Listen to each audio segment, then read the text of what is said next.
Fala concurseiro, fala concurseira, tudo bem? Aqui quem fala é o professor Vinícius Guinanti, professor de Informática e Tecnologia da Informação, e na aula de hoje nós iremos falar aí sobre a tão falada linguagem R. De antemão, eu já gostaria de deixar bem claro aqui que este aqui não é um vídeo para você que deseja aprender a programar na linguagem R, e mais aí para você que está estudando para concursos públicos e a linguagem R ela está prevista aí no seu edital. Então eu resolvi fazer esse vídeo para ajudar vocês aí a responder algumas questões aí de linguagem R. Então, e também, né, atendendo aí a diversos pedidos que me foram feitos tanto lá no YouTube, aqui no YouTube, quanto no Instagram e também até no WhatsApp vieram me pedir para fazer vídeo aí sobre isso. Então, vamos aprender um pouquinho sobre a linguagem R depois da vinheta.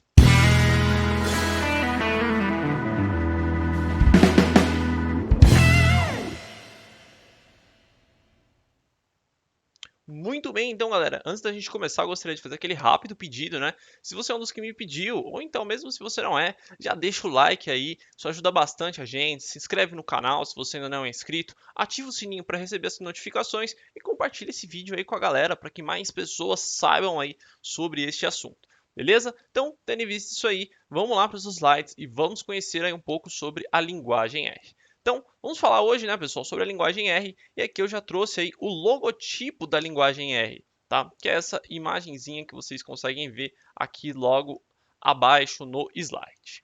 Bom, galera, primeiramente, né, nós iremos usar aqui nesta aula o JDoodle, tá? Que é um compilador online aí da linguagem R, tá? Então você consegue aí fazer as programações aqui, né, digitar aqui os códigos e ele aparece aqui nesta telinha preta um pouquinho logo abaixo. Tá? Uma coisa que eu gostaria de deixar bem clara, né?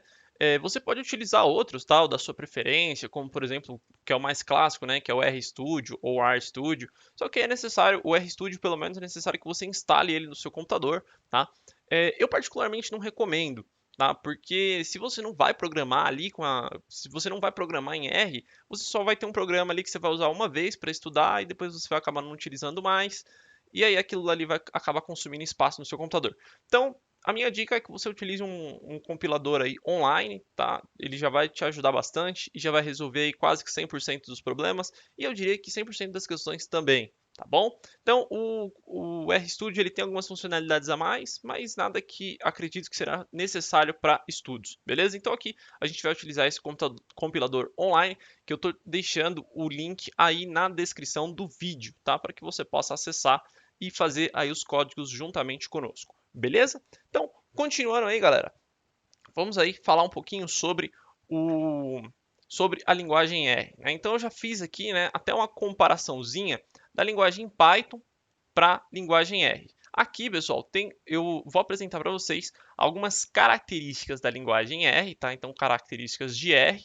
E depois, no próximo slide, eu vou fazer um quadrinho aí comparando essas duas linguagens. Então, vamos falar aí sobre as características da linguagem R. Primeira coisa, a linguagem R, pessoal, ela é uma linguagem que é uma evolução da tal linguagem S, tá? Aqui não vou trazer informações nem características sobre a linguagem S, tá? Mas basicamente foi uma evolução que aconteceu aí. A linguagem S era uma linguagem comercial, né? E aí depois abriu-se ali o código, né, na linguagem R e demais coisas. Então, só quero que você saiba aqui que ela é somente uma evolução da linguagem S, beleza? Bom, a linguagem R, pessoal, ela é destinada aí, né, mais ali especificamente para manipulação de dados, realização de cálculos, geração de gráficos, né, e mais aí resumidamente análise de dados em geral, tá? Eu até deixei ali em azul para que você escreva, que você anote aí no seu caderno que ela é uma linguagem destinada à análise de dados, tá? Inclusive, vocês vão ver que aqui, dentro da própria linguagem, a gente consegue gerar gráficos, né? Gráficos de barra, gráficos de dispersão, gráficos de box plot, tá? Então, tem vários tipos de formas aí de visualização de dados, beleza? Bom, além disso, a linguagem R é uma linguagem open source, né? Nós já fizemos essa definição aqui do que é uma linguagem, do que é um programa open source, né? Mas só resumindo, tá? Open source. Se você quiser saber um pouquinho mais, vá lá até o nosso vídeo de Linux, que eu falo um pouquinho melhor sobre isso. mas só resumidamente, uma linguagem open source ou um programa open source é um programa que tem ali o código fonte aberto, tá? Então ele é um programa ali de livre distribuição, tá? E ali diversas outras coisas que você consegue fazer ali com o programa open source, beleza? Bom, além disso, a linguagem R ela ainda é uma linguagem multiparadigma. Nossa, professor, multiparadigma. Galera, nós falamos aí um pouco sobre multiparadigma lá no nosso primeiro vídeo aqui do canal, que foi um vídeo sobre linguagem Python, tá? Então, o que é uma linguagem multiparadigma? Né? Geralmente, pessoal, as linguagens ela tem ali um paradigma que ela segue. Então, por exemplo, nós temos vários tipos de linguagens, tá? Por exemplo, nós temos linguagens orientadas a objeto, como por exemplo um grande exemplo é da linguagem de Java. Nós temos ali linguagens procedurais, imperativas, e também as linguagens funcionais, né? No caso, pessoal, a linguagem R, ela tem aí esse multiparadigma, então ela consegue meio que atender a todos esses tipos de linguagem, tá? Então ela consegue ter ali partes de códigos que parecem muito com esses paradigmas que assim chamamos, tá? Mas o foco dela é ao paradigma relacionado ali à linguagem funcional. E foi isso que eu descrevi aí. Não acredito que é necessário você saber aí cada uma dessas linguagens, mas é legal você saber que a linguagem R ela é uma linguagem do tipo multiparadigma. Simples assim, beleza? Bom, e para a gente finalizar, né, ela ainda é uma linguagem dinâmica e fracamente tipada, né? Nós também falamos aí sobre isso lá no nosso vídeo sobre Python, tá? Então, recomendo que você assista lá o vídeo sobre Python para saber um pouquinho melhor sobre isso. Mas, resumidamente, uma linguagem dinamicamente tipada é aquela linguagem que permite, né, com que o usuário ou o programador ele não necessite de dizer ali qual que é o tipo de variável que ele está escrevendo, né? Então, por exemplo, vamos supor que ele vá ali declarar declarar não, né? Ele vai atribuir ali um valor à variável x, tá? Vamos supor aqui que ele vai atribuir o valor 10. Nós podemos aqui apenas visualmente olhar que este número 10 ele é do tipo inteiro, né? Ou seja, seria uma variável aí do tipo int. Como ele é dinamicamente tipado, eu não preciso escrever aqui, por exemplo, ó, int. Tá? A própria linguagem R ela já é capaz de identificar que isso aqui é uma variável do tipo inteiro. Tá? Bom, e também ela é fracamente tipada, ou seja, o que é fracamente tipada? Pessoal, nós também definimos, né, lá na linguagem quando nós falamos sobre linguagem Python, o que é uma linguagem forte e uma linguagem fracamente tipada. Tá? E a fracamente tipada é aquela linguagem que permite que, por exemplo, que uma variável ela mude de tipo, tá? Por isso tipagem, né? Que ela mude de tipo durante a execução do seu código, tá? Então, por exemplo, vamos supor que essa variável 10, que essa variável x, ela começou aqui com o valor 10 do tipo int, tá? Depois, por exemplo, essa variável x, ela pode mudar ali por um valor string, tá? Isso aqui é uma grande curiosidade quando a gente fala na linguagem Python, tá? Eu trouxe aqui um quadrinho que mostra bastante sobre isso, tá? Sobre essa comparação aí da linguagem Python com a linguagem R. E logo aqui na tipagem, a gente já pode perceber aí uma grande diferença entre as duas, tá? Por quê? Porque a linguagem Python, ela é forte e dinâmica, já a linguagem R, ela é fraca e dinâmica, tá? Então, já logo aqui a gente já encontra uma diferença entre esses dois caras, tá? Então, já decore isso, tá? Se você ainda não entendeu muito bem, eu recomendo que você volte lá no nosso vídeo sobre linguagem Python, beleza? Bom, e aí, continuando aqui, né, galera, vamos falar aí das demais características comparativas entre o Python e o R. Bom, ambos são linguagens de alto nível, tá? Ou seja, o que é uma linguagem de alto nível, professor? A linguagem de alto nível, pessoal, é aquela linguagem que está mais próxima ao nível do usuário, né? Então, eu tenho comandos mais simples, como, por exemplo, o comando print, o comando if, tá? As atribuições, né? Já as linguagens de baixo nível, como, por exemplo, a linguagem COBOL, né? Pascal, são linguagens aí bem mais difíceis da gente trabalhar. Nós temos ali comandos muito mais complexos, tá? E ainda comandos que, por exemplo, que você demora ali, o que você faz em 50 linhas num comando ali de baixo nível, você faz em, sei lá, 5, 10 linhas numa linguagem de alto nível, tá? A diferença é bem grande aí, tá bom? Então, essa é a diferença aí entre linguagens de alto nível e linguagens de baixo nível, beleza? Bom, além disso, ambas são linguagens aí interpretadas, tá? Ou seja, mais uma vez, também tem a definição disso lá na nossa aula de linguagem em Python. Mas aquela linguagem interpretada é aquela que eu não preciso compilar ela, ou seja, eu não preciso transformar ela em um código executável. Ambas são multiparadigma, né, como nós já falamos. Bom, a licença de Python ele possui ali uma licença própria, tá? Já a linguagem R, ela está registrada aí sobre a linguagem GNU e GPL, ou seja, ela é uma linguagem de código aberto, qualquer um pode alterar ela, enfim. Tá? Bom, e a finalidade aqui da linguagem Python é aumentar a produtividade do programador, né? Por isso que a linguagem Python ela é uma linguagem aí bem tranquila da gente trabalhar, né? E aí, por exemplo, o que o cara faz ali em linguagens de baixo nível, aqui na linguagem Python ele faz muito mais fácil, muito mais rápido. Tá? Já a linguagem R, ela tem aí destino para análise de dados, tá? Então vocês vão ver que tem bastante coisas aqui que a gente consegue fazer análise de dados com a linguagem R, né? Principalmente no quesito ali estatístico, tá? Estatístico, ok? Muito bem. Bom, então galera, como a aula de hoje, né, sobre a linguagem R, eu vou trazer aqui alguns conceitos básicos, tá? Mais uma vez, galera, ressalto que isso aqui não é uma aula para quem está querendo aprender a programar na linguagem R, e sim mais para você que deseja aí responder questões sobre isso, tá bom? Então deixa eu te mostrar agora algumas coisinhas. Primeira coisa que eu acho interessante que você saiba é sobre as variáveis e os vetores. Provavelmente se você assistiu o vídeo lá de Python, você já sabe o que é uma variável, tá? Mas você ainda não sabe o que é um vetor. O vetor ele é um conjunto de dados agrupados, então nós podemos ter ali números, letras, palavras, símbolos.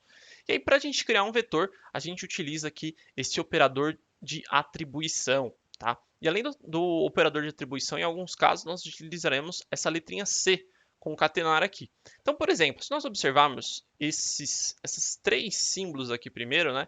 Nós estamos criando aqui variáveis e atribuindo valores a ela. Então, por exemplo, nós temos aqui a variável A, a variável B, a variável W. E aí nós utilizamos aqui os símbolos de os operadores de atribuição para atribuir valores a elas. Então, esses valores poderiam ser aí números, letras, palavras e símbolos, tá? Então, nós feito aqui as devidas atribuições, né? Então, por exemplo, a letra A, ela recebe o valor 10, a letra B recebe o valor 5, a letra W recebe a variável, né? W recebe aqui o valor 1, tá? Agora aqui, pessoal, esses próximos três aqui são vetores, tá? Então, por exemplo, o vetor x ele recebe aí os valores 10 e 20. O vetor y recebe aí os valores 25 e 35. E o valor z, tá? Ou melhor, o vetor z ele recebe aí uma soma dos vetores x e y, tá? E aí, como é que fica isso aí? Vamos dar uma analisada aqui, galera? Primeira coisa, eu escrevi aqui alguns códigos, tá? De print, ou seja, o comando print ele vai exibir na tela, tá? Então tudo que tiver aqui, ó, vocês podem ver que aqui eu tenho 4 prints e aqui eu tenho 4 resultados, cada um mostrando aí o resultado de um deles. Então, por exemplo, eu pedi aqui primeiro para ele printar A mais B, tá? Então o que ele vai fazer? Ele vai pegar o valor de A e vai somar ao valor de B. Então eu tenho aqui 15, né? 10 mais 5, 15. Depois, print Z mais W. Primeiramente, quem que é Z? Tá? Pessoal, Z seria aqui os valores de x, tá? Mais os valores de y. Então eu vou ter que somar aqui, ó, 10 mais 20 dá 30, 25 mais 35 seria 60. Então, este cara aqui, né, ele vai, o valor de z aqui no caso é 90, tá? Então, z corresponde a 90. Mais o w é 1, né? Então, 90 mais 1, tá? Que aí é o valor que ele exibiu aqui nesta linha aqui, beleza? Bom, print x mais y. Pessoal, aqui tem uma soma diferente, tá?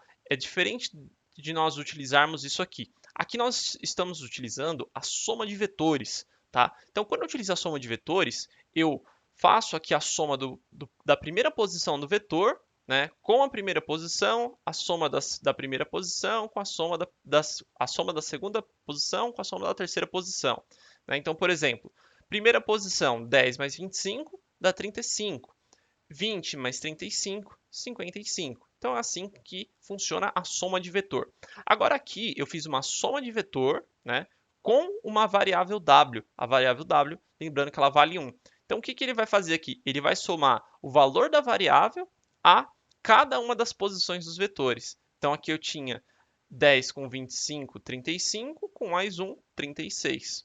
Então, 20 mais 35 com mais 1, 56. Tá? Então, este aí são os valores aqui dos prints que eu mostrei. Galera, eu estou explicando aqui um pouco.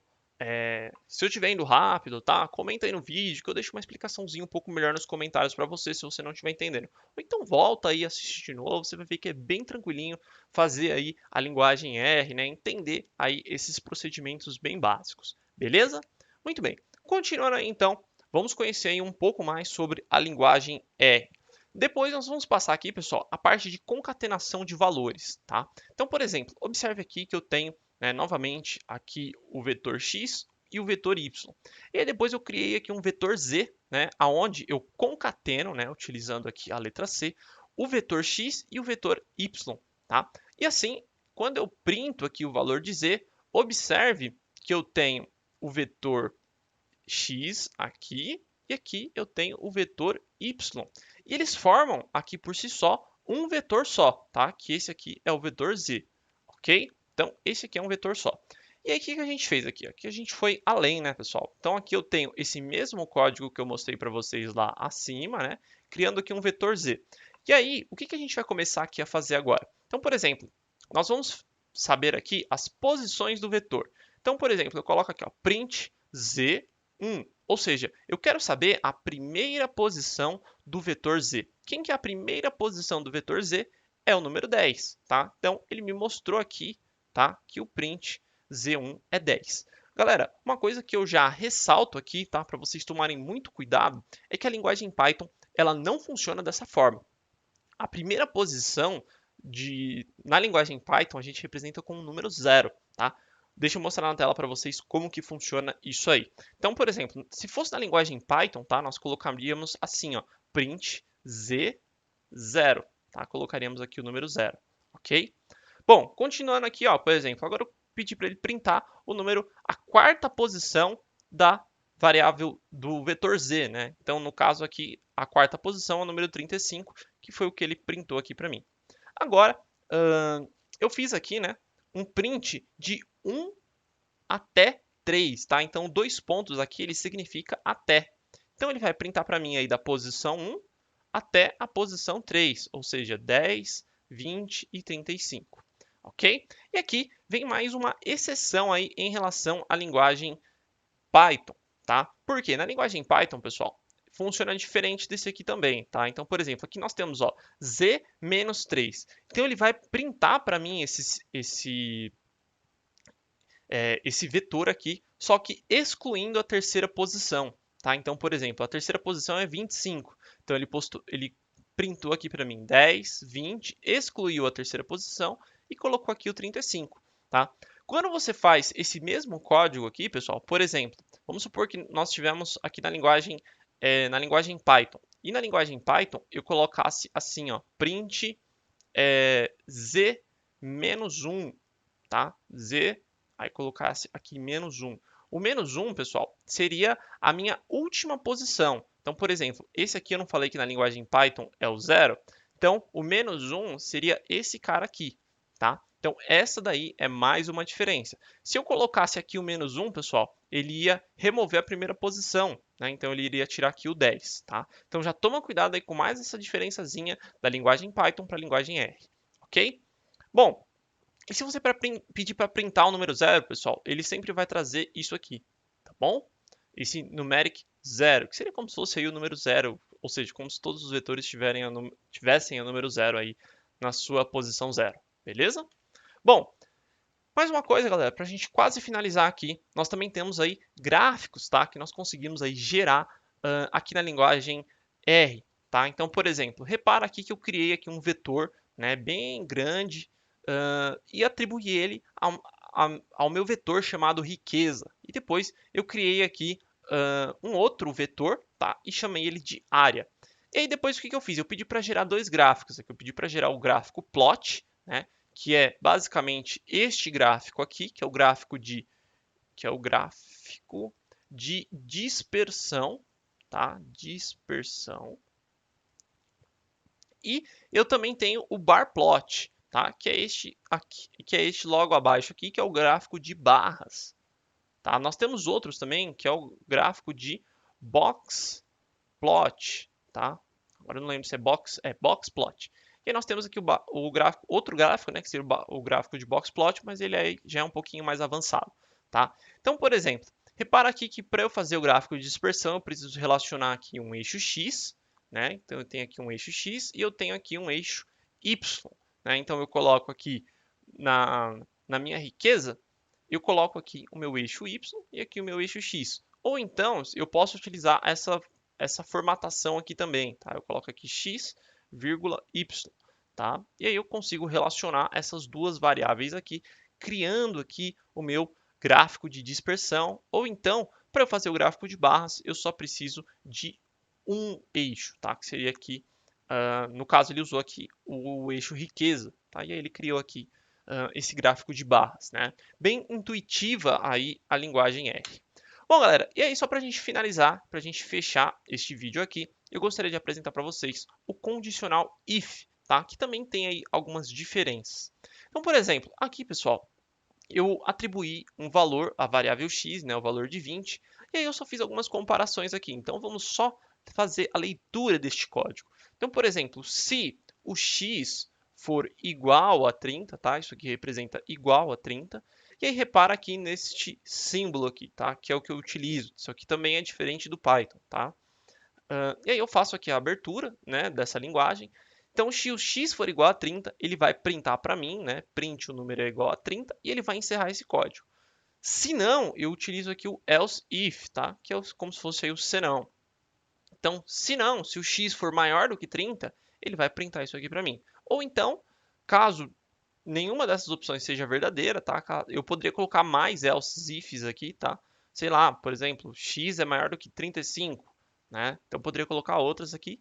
Então, se não, print o número é menor do que 30, tá bom? Então, basicamente é só isso aí. E aí, repara que quando eu executo o código aqui, ele consegue identificar que o número é menor do que 30, tá? Tanto que ele printa isso aqui na telinha para mim, beleza? Bom, galera, deixa aí mais uma vez as minhas redes sociais, ok? Sigam-nos lá no Instagram, tá bom? Estou à disposição de vocês. Deixo aqui ao lado também alguns vídeos para que você possa assistir e te espero na nossa próxima aula de 5 questões aí sobre a linguagem R. Um grande abraço, bons estudos e até a próxima. Obrigado!